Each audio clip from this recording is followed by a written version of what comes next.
ছাব্বিশে বিধানসভা নির্বাচনের প্রাক্কালে উত্তর চব্বিশ পরগনার বসিরহাটে গ্রামে গ্রামে একটা আতঙ্ক ছড়িয়ে পড়েছে।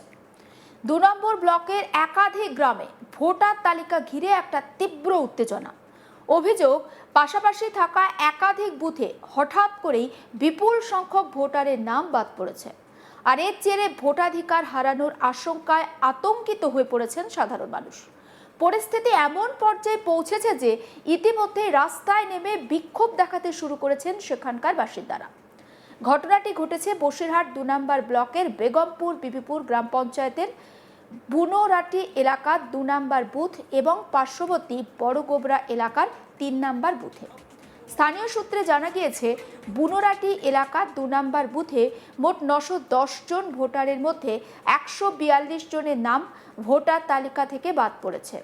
অন্যদিকে বড়গোবরা এলাকার ৩ নম্বর বুথে এক ধাক্কায় ২৫৫ জনের নাম তালিকা থেকে বাদ বা মুছে যাওয়ার অভিযোগ উঠেছে।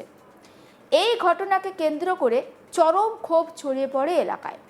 বুনোরাটি গ্রামের ক্ষুব্ধ বাসিন্দারা রাস্তা অবরোধ করে বিক্ষোভ দেখান।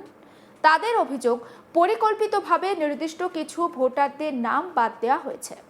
বিক্ষোভকারীদের একাংশের দাবি, রাজনৈতিক উদ্দেশ্য প্রণোদিতভাবে নির্বাচন কমিশনকে ব্যবহার করে এই নাম বাদ দেওয়ার কাজ করা হয়েছে। যদিও এই অভিযোগের সত্যতা নিয়ে প্রশাসনের তরফে এখনো পর্যন্ত কোনো স্পষ্ট প্রতিক্রিয়া মেলেনি। বিক্ষোভকারীরা হুঁশিয়ারি দিয়ে জানিয়েছেন, অবিলম্বে বাদ পড়া নামগুলো পুনরায় ভোটার তালিকায় অন্তর্ভুক্ত না করা হলে তারা এলাকাতে ভোট গ্রহণ প্রক্রিয়ায় বাধা দেবেন। এমনকি স্থানীয় স্কুলে ভোটের বুথ গঠন করতেও বাধা দেওয়া হতে পারে বলে হুঁশিয়ারি দিয়েছেন তারা। একবার শুনে নিন মোহাম্মদ জাকির হোসেন, স্থানীয় বাসিন্দা, তার অভিযোগটা। আমাদের বুনোহাটি ২ নম্বর পাটে ১৪২ জনা, আর বড়গোবরা ৩ নম্বর পাটে ২৪৫ জনের নাম এসআর প্রক্রিয়া থেকে বাদ গিয়েছে। ঠিক আছে, আগামী দিন আমরা ভোটের মাধ্যমে বুঝিয়ে দেবো। ঠিক আছে, এই যে বিজেপি সরকারের যে চক্রান্ত, আমরা গণতান্ত্রিকভাবে বুঝিয়ে দেবো বিজেপি সরকার এই পশ্চিমবাংলা থেকে কীভাবে তাড়াতে হয়, সেটা আমরা ভোটের মাধ্যমে বুঝিয়ে দেবো। এই যে মানুষগুলোর নাম বাদ গেল আপনার পঞ্চায়েত এলাকায়, যিনি বিএলও ছিলেন তিনি কি বলছেন? বিএলও সাহেব তো খুব আতঙ্কের মধ্যে আছে, কারণ গ্রামবাসী যে বিএলও তো গ্রামেরই ছেলে। ঠিক আছে, সে চাইছে না যে গ্রামের মানুষের কিভাবে আমি নামগুলো সংশোধন করব। বিএলও নিজে খুব এর মধ্যে আছে। ঠিক আছে, খুব চিন্তা ভাবনার মধ্যে আছে যে গ্রামবাসীর মানুষের নামগুলো আমরা কিভাবে সংশোধন করব। তো সামনেই ধরুন বিধানসভা ভোট, তো এই মানুষগুলো যদি ভোট দিতে না পারে তখন তো সমস্যায় পড়তে হয়। সমস্যায় বলতে কি, মানুষ সব আতঙ্কের মধ্যে, তো যাদের নাম এসআর প্রক্রিয়া থেকে বাদ গিয়েছে গ্রামবাসী আতঙ্কের মধ্যে। অনেকে নাসিমা বিবি অপর স্থানীয় বাসিন্দা, তার বক্তব্যটাও শুনুন। সমস্যা আমাদের স্রেফ আমার একার জন্য না, আমার পুরো গ্রামবাসীর সব নামগুলো এরকম। বেশিরভাগ যদি আমার গ্রামবাসী ১০০ লোক হয়, তা অন্তত ৭৫% লোকের ভুল এসে। এই ভুলটা কী করে বারবার হয়? কিসের জন্য? এসআইয়ের জন্য এই বারবার ভুলটা কেন হচ্ছে? কারুর বাবার নাম ভুল হচ্ছে, কারুর সন্তানের নাম ভুল হচ্ছে। এইগুলো কিন্তু ভুল না, ভুল এনারাই করছে। আর আমরা এখানকার নাগরিক হয়ে আমরা কোথায় চলে যাবো? আমরা এখানে থাকবো। আর যখন ভোটার কোনো আসবে স্কুলে, আমরা ভোট দিতে দেবো না। পুরো এক চপটা হয়ে ভোটার ঘরে লক করে দেবো, তালবার। আর পুলিশ যে যায়, প্রশাসন আসুক না কেন, ঝেঁটা দিয়ে ঝেঁটিয়ে পার করে দেবো, রাস্তার ওপার করবো। কেন বলছেন?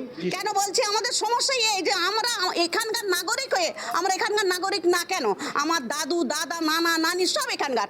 আমার বাবা ২০০০ সালের ভোটার লিস্টই আছে, আমরা জমা দিচ্ছি, বারবার রিটার্ন কেন আসছে? আমাদের নিয়ে কি ছেলে? অন্যদিকে এই বিষয়টা নিয়ে স্থানীয় ব্লক লেভেল অফিসার বা বিএলও দ্বারস্থ হলেও কোনো আশ্বাস পাননি বলে অভিযোগ করেছেন গ্রামবাসীরা। যদিও বিএলও জানিয়েছেন, সংশ্লিষ্ট বুথে ৯১০ জন ভোটারের মধ্যে ২১২ জনের নাম বিচারাধীন তালিকায় ছিল। তার মধ্যে থেকে ১৪২ জনের নাম চূড়ান্তভাবে বাদ পড়েছে। তিনি আরও জানান, যাদের নাম বাদ পড়েছে তাদের ট্রাইব্যুনালের মাধ্যমে পুনরায় আবেদন করতে হবে। এ বিষয়ে জসিমউদ্দিন বিএলও, তার বক্তব্যটা একবার শুনুন। হ্যাঁ, আমার এখানে মোট ভোটার হচ্ছে, মানে খসড়াতে নাম উঠেছে ৯১০ জনের। তো হেয়ারিং হয়েছিল ৩২০ জনের মতো। তো সেখানে লিস্ট বার হওয়ার পরে দেখলাম যে ২১২ জন মতো মানে আন্ডার অ্যাডজুডিকেটেড ছিলেন। তো তারপর আবার যে লিস্ট বার হয় এখানে, এই লিস্টে দেখলাম যে ১৪২ জনের মতো ডিলিট হয়ে গেছে। মানে আশ্চর্য একটা ব্যাপার। তো সেখানে মাত্র ৭০ জনের মতো নাম উঠেছে। ঠিক আছে। তো এর পরবর্তী কি প্রক্রিয়া আছে? পরবর্তী বলতে এখন যেটা শুনছি সেটা হচ্ছে ট্রাইব্যুনালে যেতে হবে, ট্রাইব্যুনাল। তো সেখানে গিয়ে যদি কিছু সুরাহা হয়, তো আমি যেহেতু নিজেতে কাজ করি সবগুলো, মানে সব 142 জন্য বৈধ ভোটার, ঠিক আছে। তো আমি চাইছি সবার নাম ঠিকঠাক উঠে গেলে আমারও ভালো লাগবে। ওই বুথে কতজন ভোটার ছিল? এখানে ভোটার হচ্ছে 910 জন ভোটার। তো এই যে 142 জনের নাম বাদ গেল, ধরুন ট্রাইব্যুনালে তারা যাবে, হ্যাঁ। তা এই যে প্রক্রিয়াটা, এই যে সামনে বিধানসভা ভোট, এই প্রক্রিয়া কি সম্পন্ন হবে বলে মনে করেন তার মধ্যে?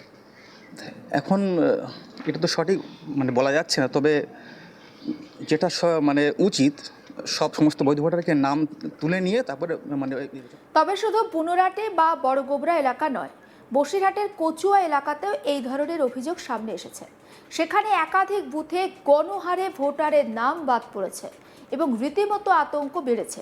অভিযোগ অনুযায়ী কচুয়া এলাকার 67 নম্বর বুথে মোট 327 জন ভোটারের মধ্যে 233 জনের নাম বাদ গেছে।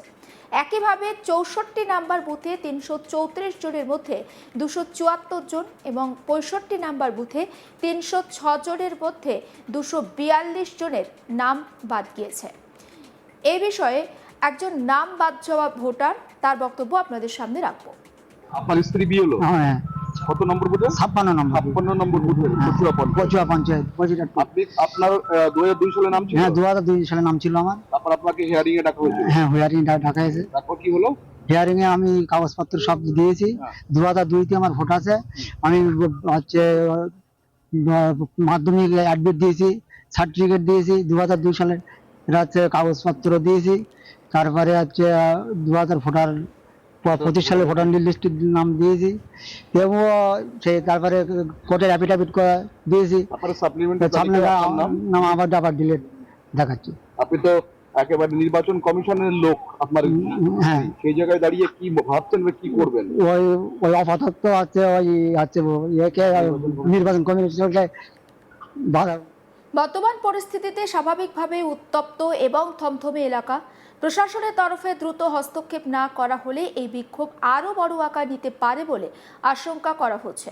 নির্বাচনের আগে এই ধরনের ঘটনা একটা গণতান্ত্রিক প্রক্রিয়ার স্বচ্ছতা আর নিরপেক্ষতা নিয়ে নতুন করে প্রশ্ন তুলে দিচ্ছে। আদতে যে প্রশ্ন উঠেছে সেই প্রশ্নের সমাধান কি হবে?